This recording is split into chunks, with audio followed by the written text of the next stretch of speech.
Cherokee, North Carolina, home to the Cherokee Indians and Harrah's Cherokee Casino. Carolyn and I came up here for our 24th wedding anniversary to go see the Unto These Hills show and go check out the village, which you'll see here in a minute. But we also came to do a little playing over here at the casino.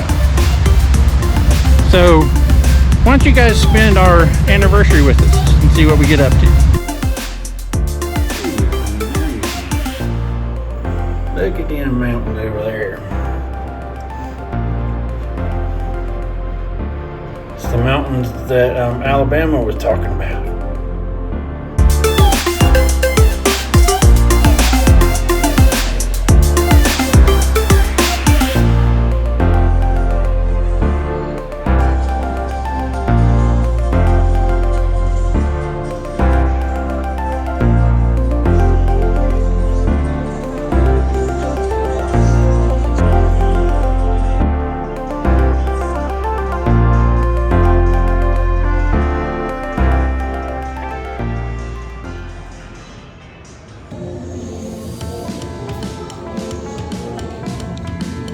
Where are we going?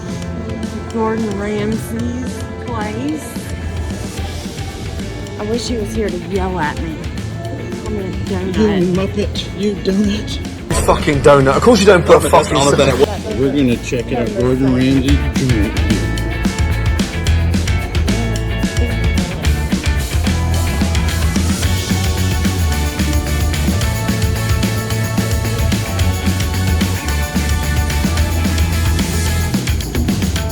I think this is the only thing I'm taking right now.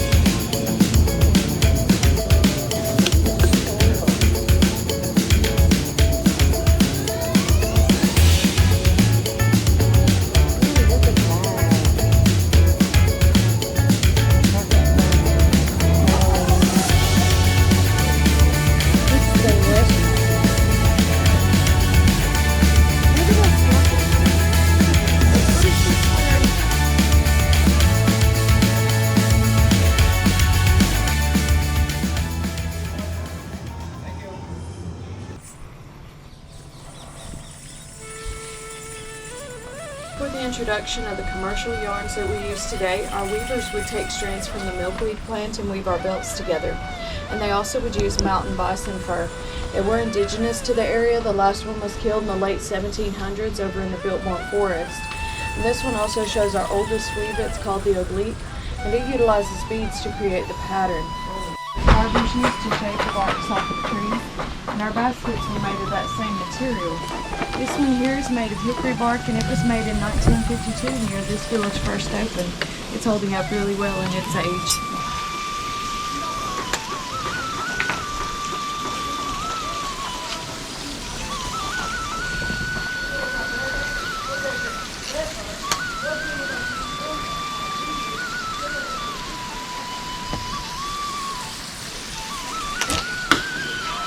Wow. That was good. At least you hit it. I wouldn't hit it. I think this part right here is probably the worst for the downhill slope.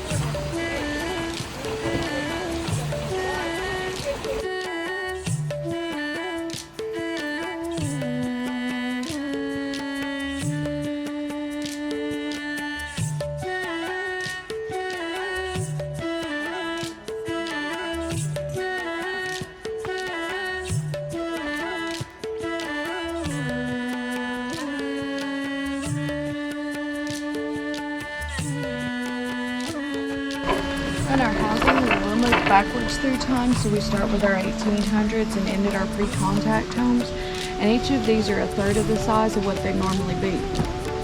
This one here would have been built around the 1800s, and that was after the French and Indian War and the Revolutionary War. And during those times in our history, a lot of our homes have been destroyed, and we needed to rebuild those very quickly. So you'll notice all the logs are quickly hewn and notched together. The mortar is a mixture of clay, animal hair, or straw, and that worked as a really good insulator, so we used it for a number of things. And along the inside, you'll see a half loft that will be used for storage only, and there's also a drying rack that would be used to cure meats into a type of jerky during that time. this high up on a mountain like ours is today, we would be down closer to those main water sources.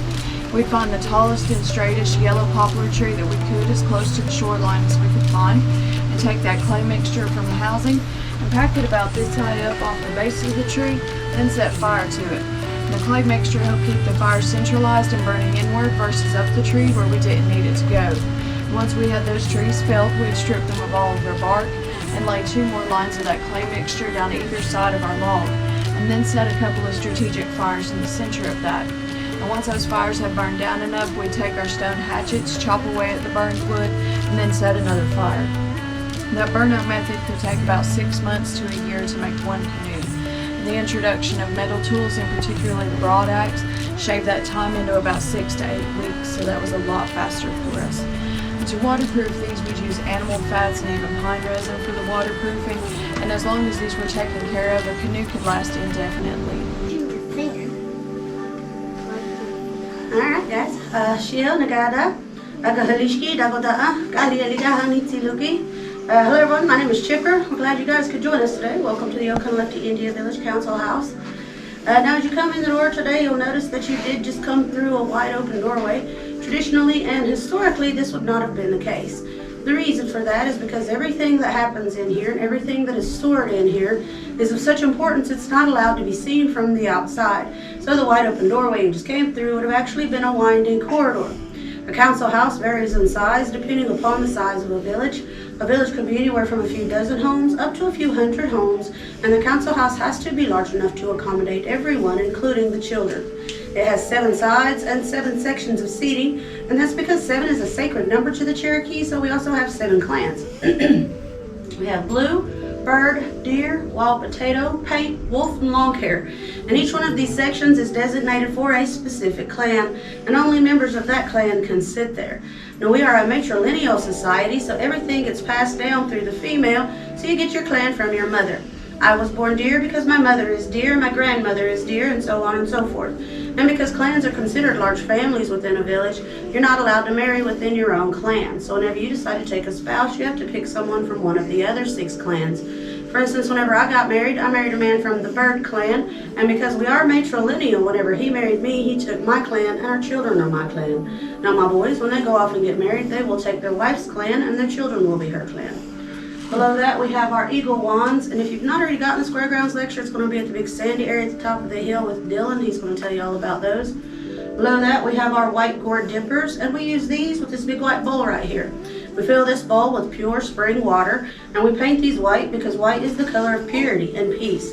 Each clan has their own designated gourd dipper that only they are allowed to use. We will come and drink from this bowl, and this purifies the mind and body. This is our purification ceremony. Now in the center of the room is our fireplace, and this fire is of such importance to the Cherokee that it's never allowed to go out. In fact, there are 2 men stationed in here whose only job in the village is to make sure that this fire burns at all times, and should it go out for any reason whatsoever, they would be put to death. On the outside is our 7-pointed wooden star. Each point corresponds with a specific clan, and the wood itself represents that each clan is responsible for bringing a specific type of wood to feed this fire over the course of the year. Now the only time this fire is ever allowed to die down is late October or early November, because this is green corn. This is the beginning of the year for us. So after we've let it die down, we take the embers and put them in this little pot right here. This is called a fire pot. Then we will set it aside while we clean out the fireplace. At the same time, women in the homes will clean out their fireplace, come here and get embers from the council house fire pot, take them back home, and rekindle the fires in their homes. And this rids those homes of any negative energies or evil spirits that have invaded the home over the previous year. Then once that's completed, we take the remaining embers, place them back into the fireplace, and rekindle the fire so it's never been allowed to go out. Now behind me, we have our 3 headdresses. Each village had 2 chiefs. They had a peace chief and a war chief. The peace chief wears the yellow and the white, along with this cape over here, which is made from the chest feathers of the wild turkey. The yellow headdress he wears only during his initial inauguration, and every 7 years when he retakes his oath as peace chief. The white headdress he wears during civil ceremonies, wedding ceremonies, council sessions, court proceedings, and things of that nature. Then in times of war, the peace chief will step down and the war chief takes over. He wears the red along with that cape over there, which is made from the tail feathers of the wild turkey. It is trimmed in red and black because red signifies blood and victory, and black because it signifies death and hatred.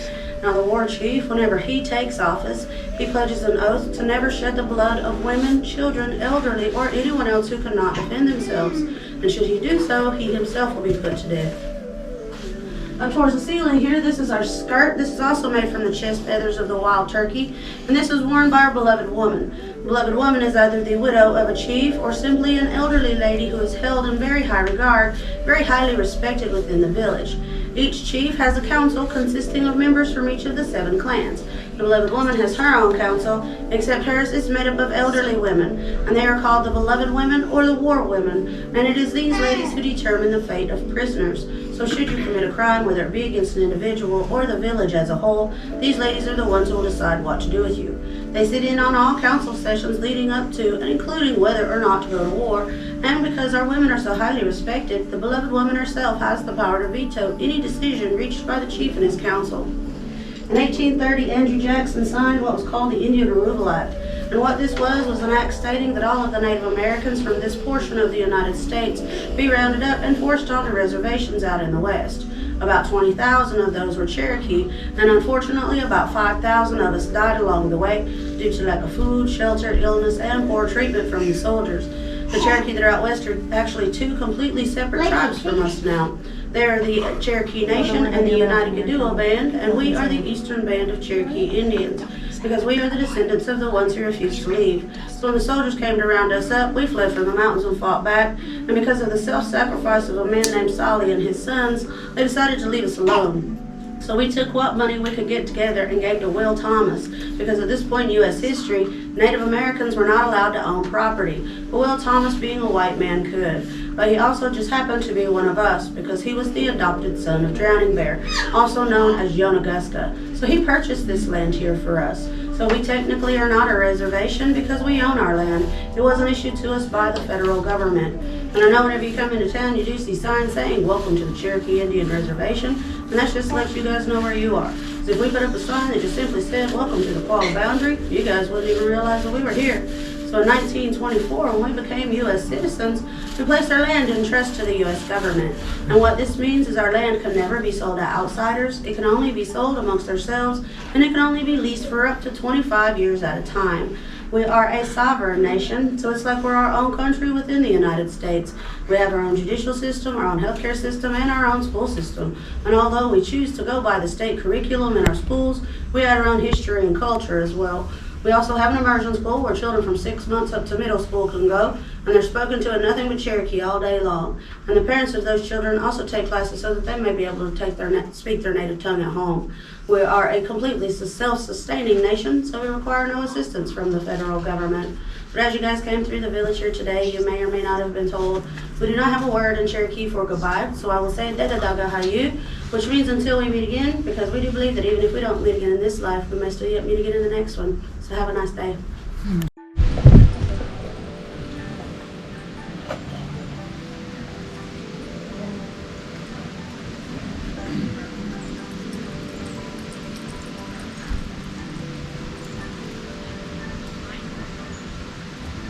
Shio, Yona Tiknada Dakudoa, Kalialigatigidoha, no let that guy Nilaga.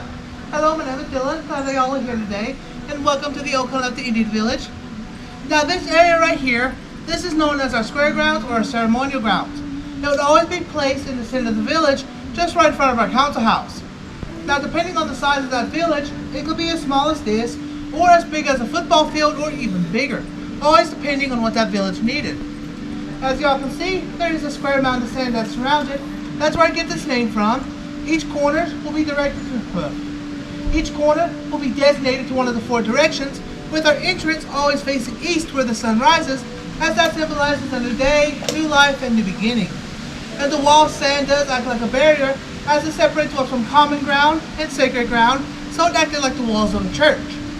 Now there'll be some similar to this in the center, just not this pyramid structure.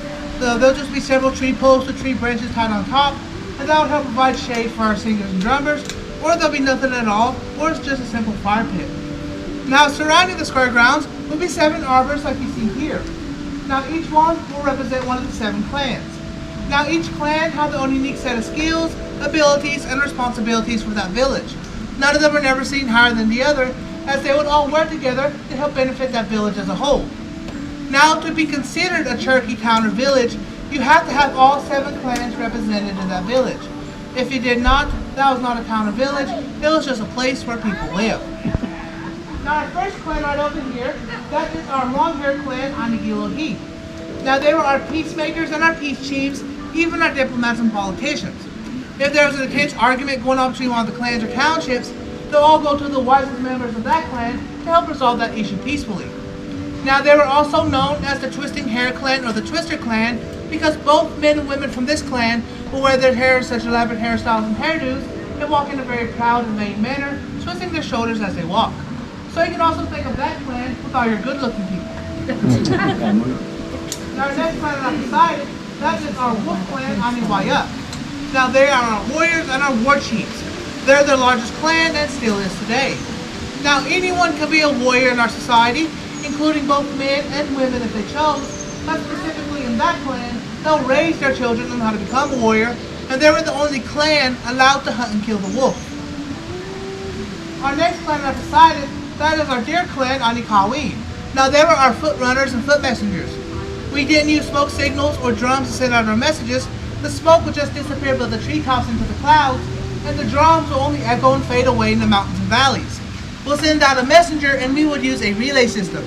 And how that would work, we'll send one of our messengers from this village to go on to the next village. And that village will send their own messenger to go on to the next. And that will continue on until that message has reached its destination. So with this relay system, we can send messages as far as a 100-mile radius in just 24 hours. Now our next clan right here in the middle, that is our most hardworking clan, and that is the Wild Potato Clan, Anikotegewi. Now they were our farmers, so they were in charge of all the agriculture in the village. Make sure the gardens are in top shape, store and collect seeds for next year's harvest, and they were also in charge of the storage building right over there. Now if an individual would ever break a law within that village, then the wisest members of this clan will step forward to bring out the proper punishments. Now depending on how harsh the crime was, will determine how harsh the punishment will be. So harsher the crime, harsher the punishment. With our harshest punishments being banishment from the tribe itself or execution on site.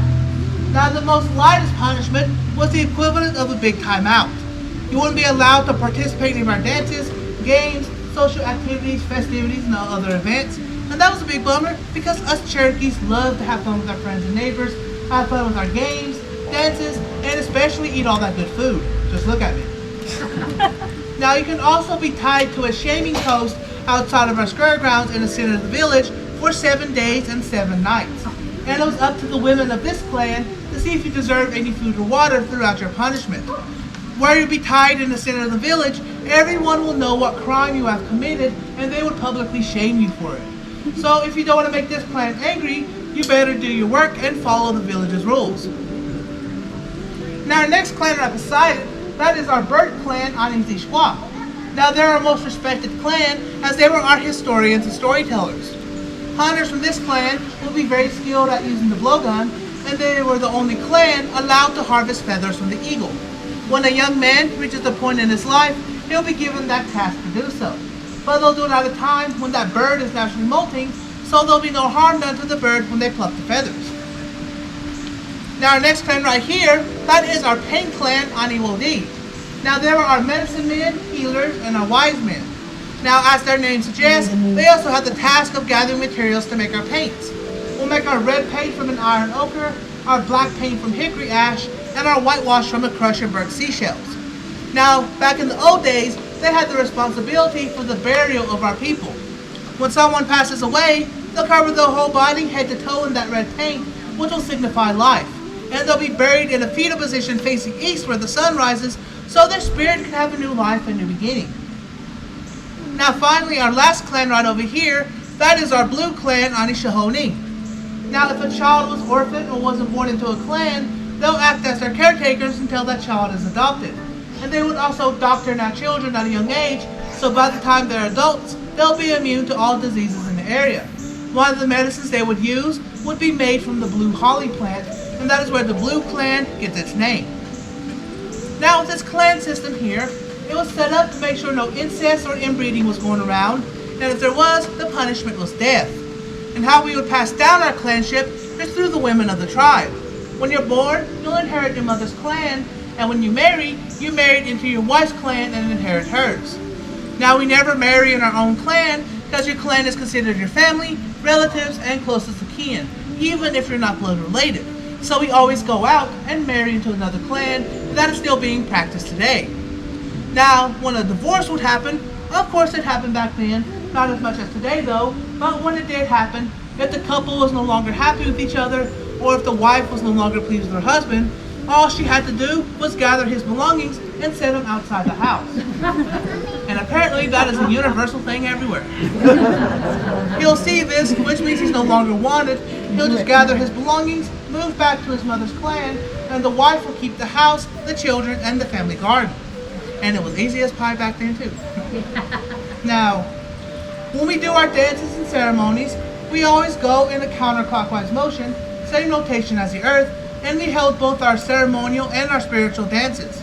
If it was our social dances and activities, then everyone was allowed to attend, including strangers and outsiders. But if it was our spiritual dances and ceremonies, everyone, well, not everyone, but no strangers or outsiders were permitted inside that village, as those spiritual ceremonies were only for that village's eyes only. Now, the leaders of our dances would always wear a mask, and each mask was made specifically for each dance. So we got several examples up here. Our first mask here would have been made before metal tools were introduced. This mask right here is made from tree bark. Not only would we use tree bark, we would also use gourd, and in some cases, we'll even use hornet's nests for our masks. And don't worry, no hornets were included. Now, depending on that dance, would also determine how I'll decorate this mask. If it was our bear dance, I'll decorate this with bear fur, or if it was our green corn dance for our New Year's, then I'll decorate this with corn husk. Now, when metal tools finally arrived,